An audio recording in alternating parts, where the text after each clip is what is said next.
Okay, move out.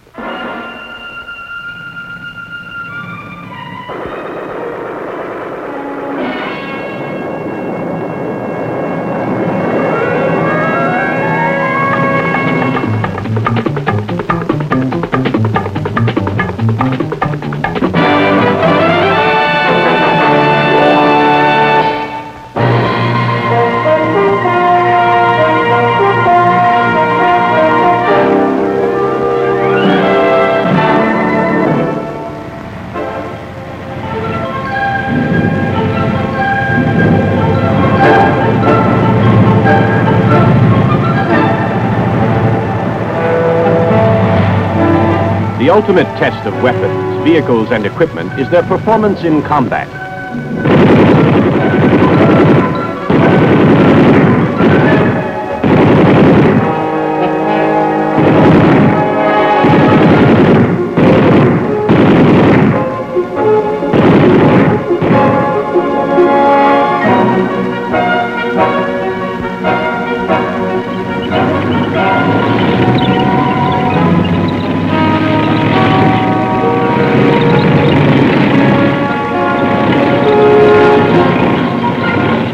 This M60 tank is not actually engaged in combat, but the closest thing to it, a workout on the vehicle torture track at the U.S. Army Ordnance Center, Aberdeen, Maryland.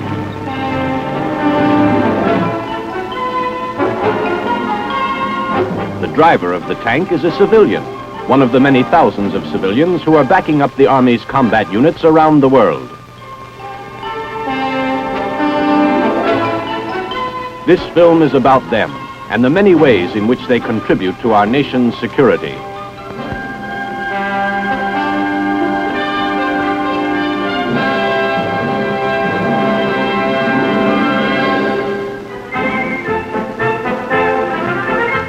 When you think of the Army, it is natural to think of the soldier and his military activities. Training and maintaining combat-ready forces is the Army's prime responsibility. It's a big job, and a rugged one.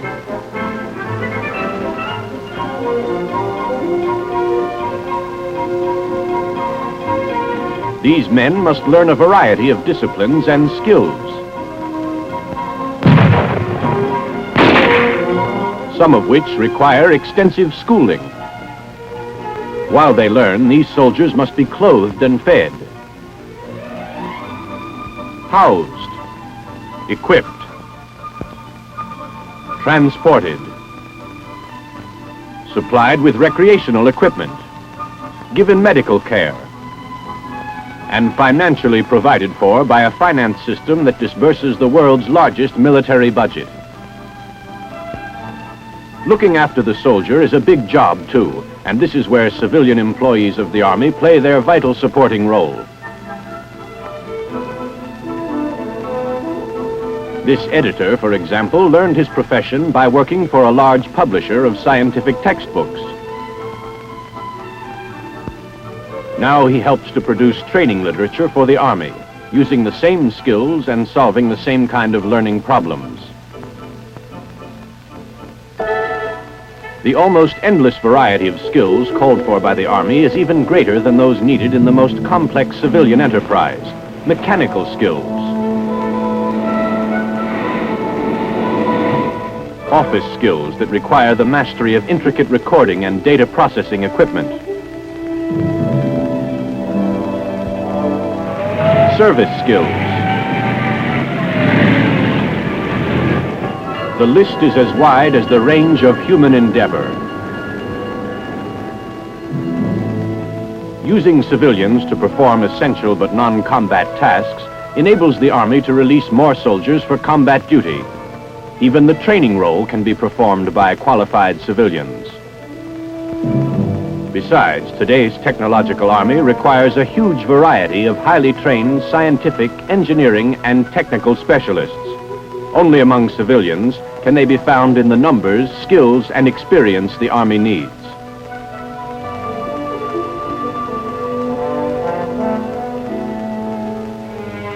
The supporting role of the civilian in the Army dates back to the War for Independence, when George Washington made use of blacksmiths, wheelwrights, teamsters, and gunsmiths.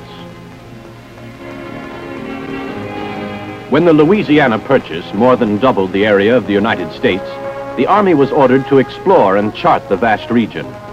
Civilian specialists went along to draw maps and make studies of wildlife and natural resources. Other experts were hired as guides and scouts and became part of the imperishable legend of the American West. Today, of course, civilian activity in the Army is infinitely greater in scope and numbers. In fact, the Army has more civilian employees than any other government agency except the Post Office Department. Over 400,000 serving in every state of the Union and in scores of foreign countries as well.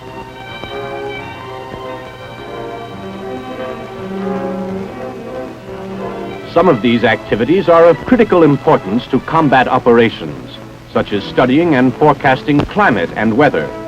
Meteorologists are probing the secrets of the atmosphere, gathering knowledge that soon will make it possible to forecast the weather accurately weeks and even months in advance.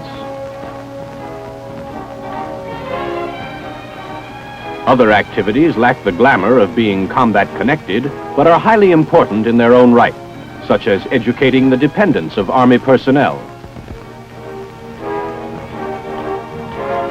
This school teacher works for the Army, which believes that the children of personnel on duty abroad have a right to the same high-quality education they would receive at home.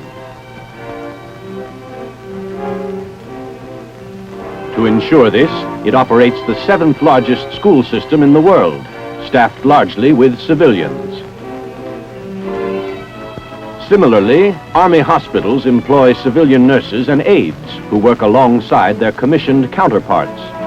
They play an important role in maintaining the health and welfare of military personnel and their dependents. Some of the civilian skills the Army needs are obvious in this day of missiles and rockets. Specialists on fuel systems, airframe construction, electronics and communications. Other skills called for are much less well known and demand a most unusual kind of craftsmanship. This man is a model maker. The models he designs and builds are not toys, but highly effective visual aids, like this replica of a 50 caliber machine gun.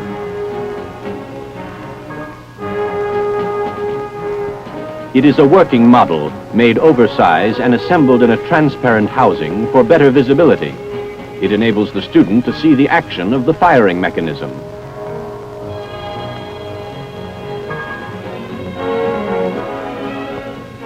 Motion picture technicians provide another out-of-the-ordinary skill.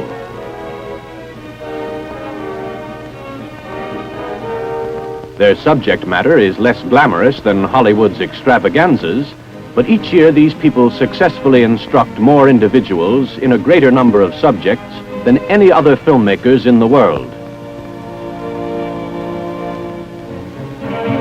Nowhere is the need for specialized knowledge and skills more apparent than in the Army's far-ranging research and development activities.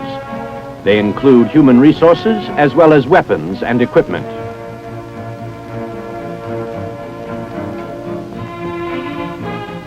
Trained researchers constantly seek ways to improve the physical welfare of the fighting man, as well as his effectiveness in combat.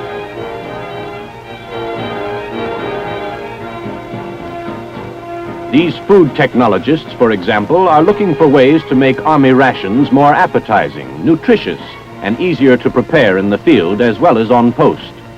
One possibility is freeze drying, which has been found to preserve natural flavors better than conventional canning processes.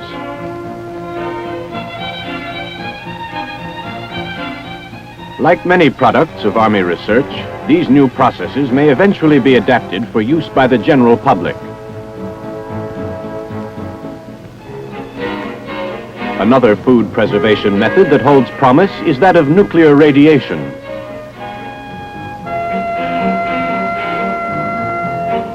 When properly packaged, food sterilized in this manner can be stored for extended periods without refrigeration.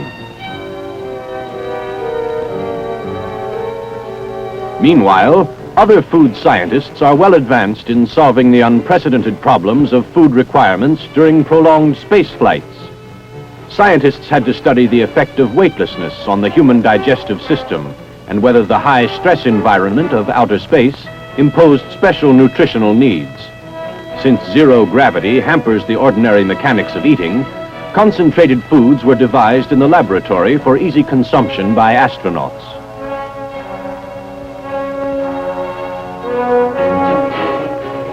By now, a wide variety of specially developed food items are available and have been successfully tested by American spacemen.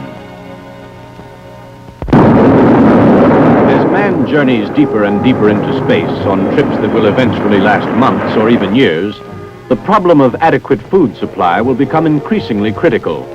Food may have to be grown aboard the spaceship itself. Some scientists think the solution lies in the continuous culture of the tiny plants known as algae. These algae would be nourished by waste products from aboard the spacecraft. They would be harvested as required and converted into edible food products of various tastes and textures.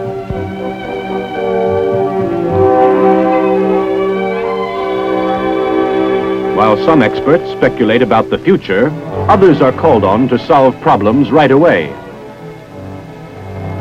Not long ago, this footgear specialist was given a most urgent assignment: find a way to prevent the casualties inflicted on our troops in Vietnam by poisoned spikes planted in jungle trails. No time for the normal research and development cycle. Men were being injured every day.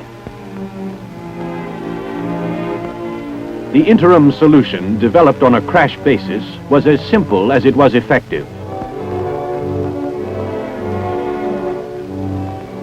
A stainless steel inner sole, strong enough to stop the spike, was made to be worn inside the regulation combat boot.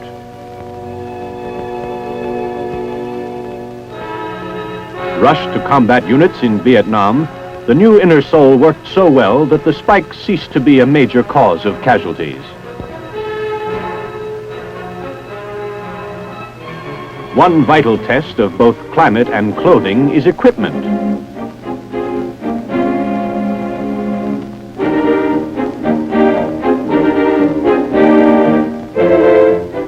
These weather chambers can duplicate the climate of any region on Earth where troops may be stationed. Civilian experts study men and equipment under carefully controlled conditions, learning exactly how they will perform under various combinations of wind, temperature, and humidity.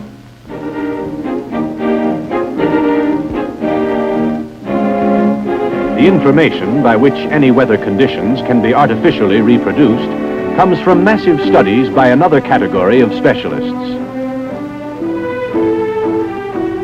They are the work of the Army's climatologists. These experts collect and correlate climatic data from around the world: temperature, rainfall, wind velocity, everything that would affect the performance of men and equipment.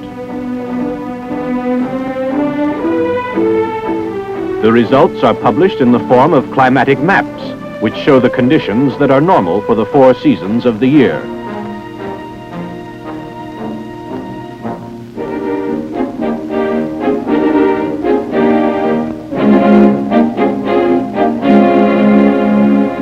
The Army's need for many types of maps has stimulated new map-making techniques.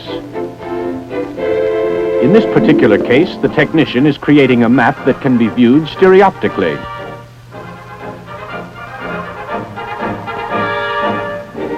A process has been developed for the large-scale production of plastic relief maps for mass distribution to military units.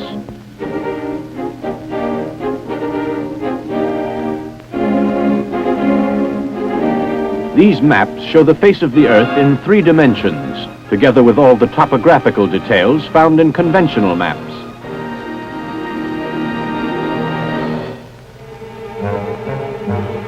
In this age of space exploration, maps of Mother Earth alone are no longer adequate. This is a topographic map of the moon, the first ever made by stereophotogrammetric methods. It is being used to familiarize American astronauts with the lunar terrain.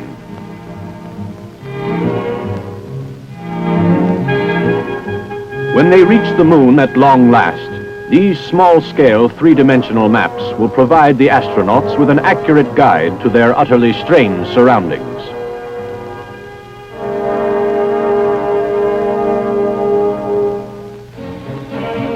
Many of the Army's scientists were not sure in advance just what their experiments in pure research would lead to.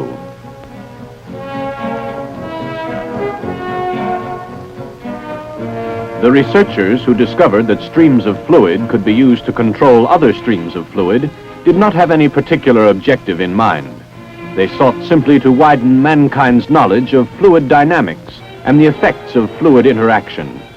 This is a field of science where much exploratory work remains to be done.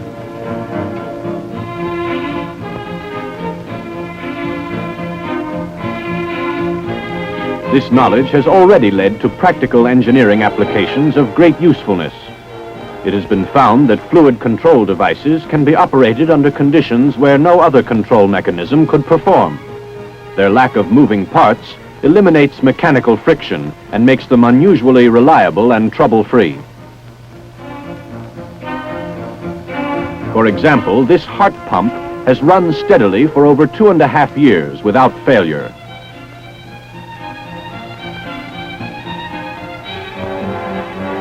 This fail-safe quality has proved itself in many other applications, such as this emergency respirator for asphyxiation cases.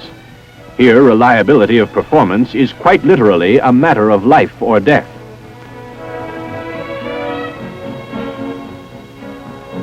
The same can be said of this external cardiac compressor, which provides correct pressure for maintaining heart function in case of cardiac arrest.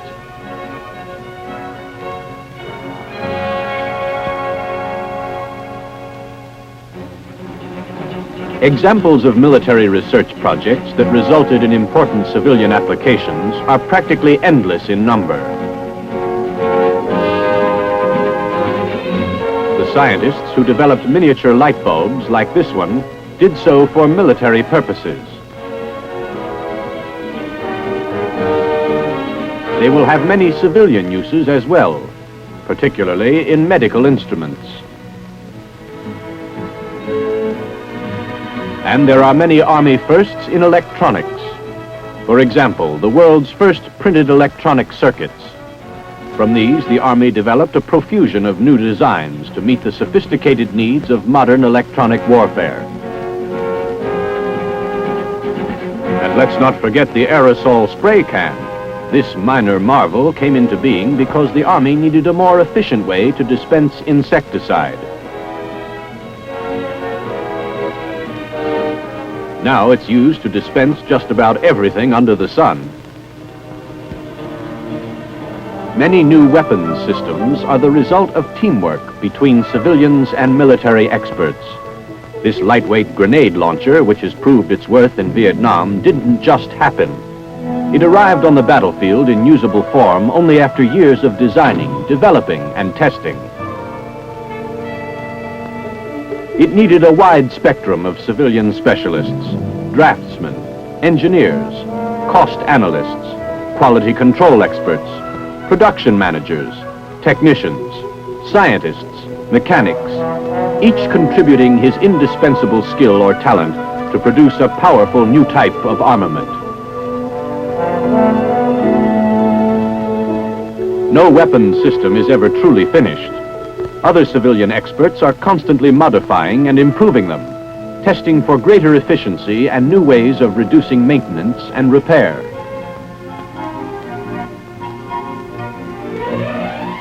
The field of maintenance and repair is a vast civilian operation in itself.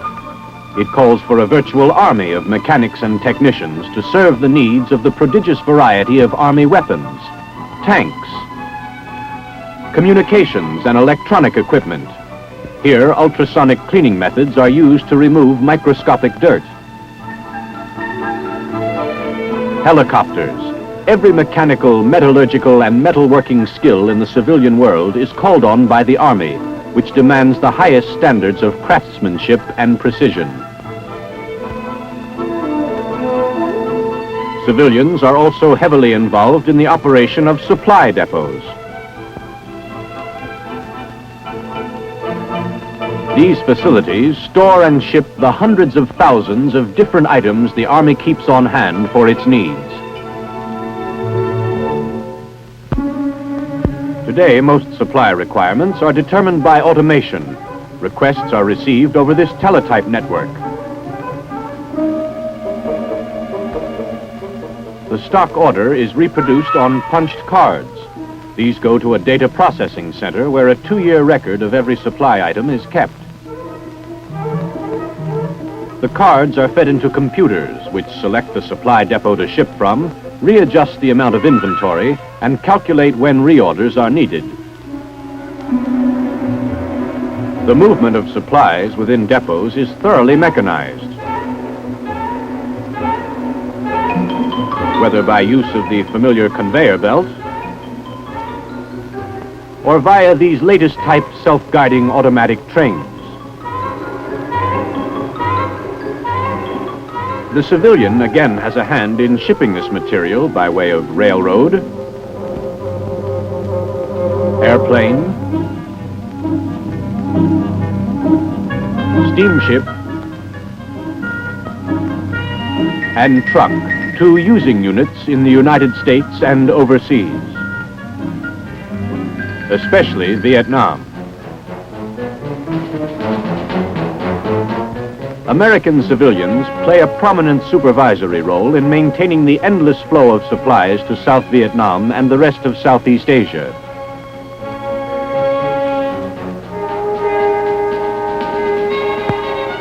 They provide the experienced personnel to direct the unloading by local national personnel of huge shipments of material.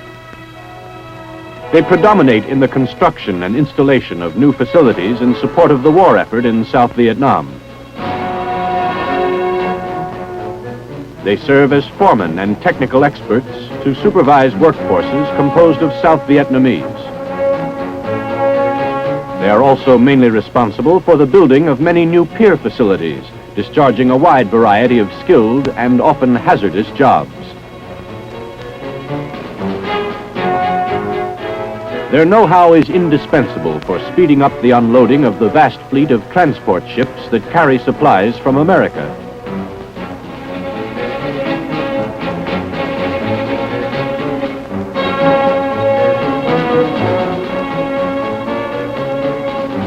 Small armies of civilian craftsmen and engineers are involved in the construction of new airfields.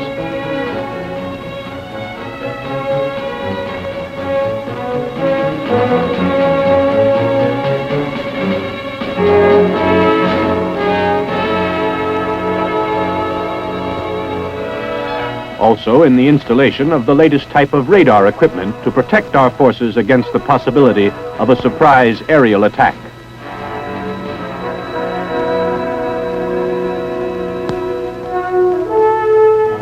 The question is often asked, why do talented people whose skills are in great demand choose careers with the Army? Well, for one thing, they know that the work they do is important, that it makes a tangible contribution to the nation's security. Equally important is the favorable environment in which they function. They know that under the Army's merit system, they will be encouraged to advance in their careers as far as their abilities and ambition can take them.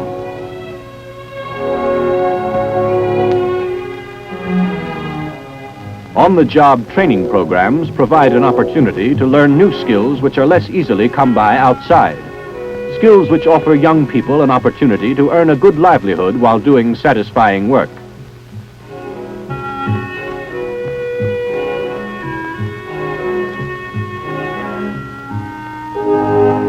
For others, the attraction is a chance to work creatively in their chosen fields, together with other specialists with similar interests.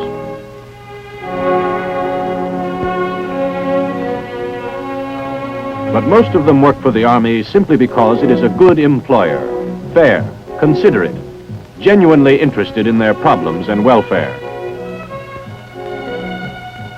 The great number of civilians who spend their entire working careers with the Army help provide a very essential continuity to its operations. Unlike uniformed personnel who are deliberately rotated to broaden knowledge and experience, civilian employees are more apt to stay in one occupational area.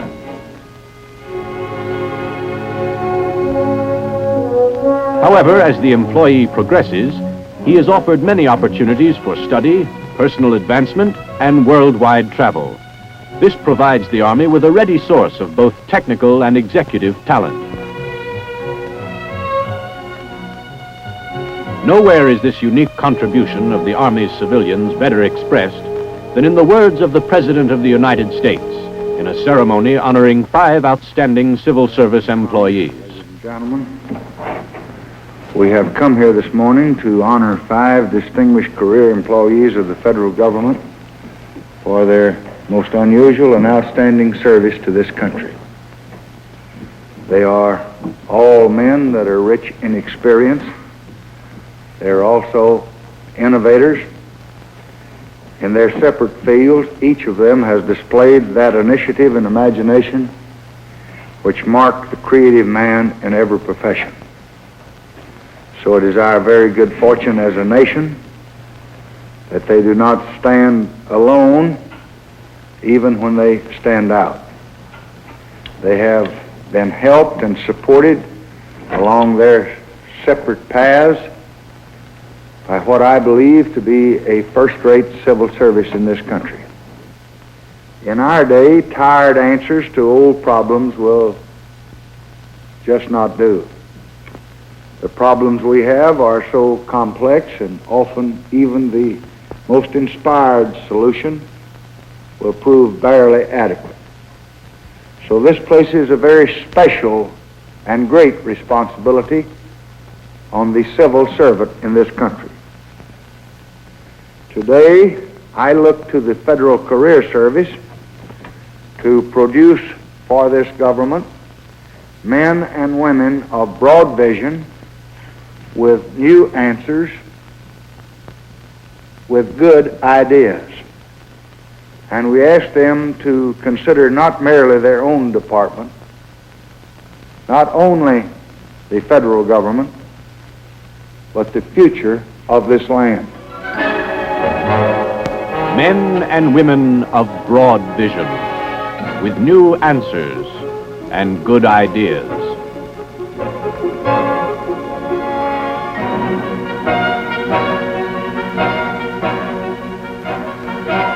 In all of our 50 states and in 1,000 locations around the world, the Army's civilian employees are living up to the President's expression of confidence, building sound and satisfying personal careers, making their own positive contributions to our country's strength and security.